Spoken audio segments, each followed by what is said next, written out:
ఏది చేయాలో తెలియక కాదు, ఎప్పుడు చేయాలో తెలియక కాదు, కానీ వారికి ఇప్పుడు కాదు, ఇప్పుడు లేదు, తర్వాత చేస్తా.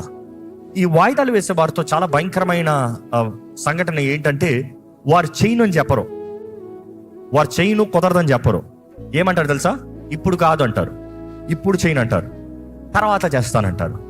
మీ జీవితంలో దేవుడు మీకు ఇచ్చిన తలాంతులు, మీకు ఇచ్చిన అవకాశాలు, మీకు ఇచ్చిన వరము, మీకు ఇచ్చిన పని బాధ్యత ఏదైనా, మీరు ఇప్పుడు కాదు తర్వాత అన్నది ఏదైనా ఉందా? పరీక్షించుకోండి. దేవుడు వాక్యం ఉండేటప్పుడు మీ జీవితంలో ఇప్పుడు చేయవలసింది ఇప్పుడు చేయకుండా తర్వాత అని వాయిదా వేస్తున్నది ఏదైనా ఉందా? వాయిదా వేసే ప్రతిసారి అపవాది నీ సమయాన్ని దోచుకుంటున్నాడు. అపవాది ఆశ అనేక సార్లు అభిషేకించబడిన వాడిని అపవాది ముట్టలేడు, కానీ అపవాది ఏం చేస్తానికి చూస్తాడు తెలుసా? డిలే చేస్తానికి చూస్తాడు, స్లో చేస్తానికి చూస్తాడు. మీ లైఫ్లో are you wasting time by procrastinating? ఇదిగో ప్రార్థన చేసుకుందాం, ఇదిగో ఇది అయిన తర్వాత ప్రార్థన చేద్దాం, ఇదిగో ఈ పోస్ట్ చూసిన తర్వాత ప్రార్థన చేద్దాం. నేను ఎప్పుడు అంటూ ఉంటానో, మా టీం కూడా తెలియజేస్తూ ఉంటాం, నీ ప్రార్థన సమయానికి వచ్చేటప్పటికి నువ్వు వాక్యం వెంటనే ఉన్నా కూడా వేస్ట్, పక్కన పెట్టేయి. నువ్వు ప్రార్థన చేయాల్సిన సమయానికి ప్రార్థన చేయి, వాక్యం వెంటనే చెప్పద్దు.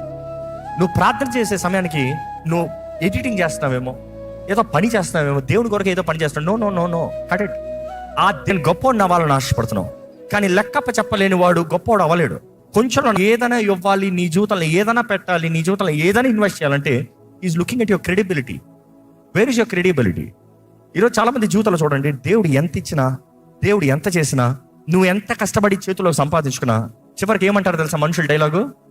ఏం మిగల్లా.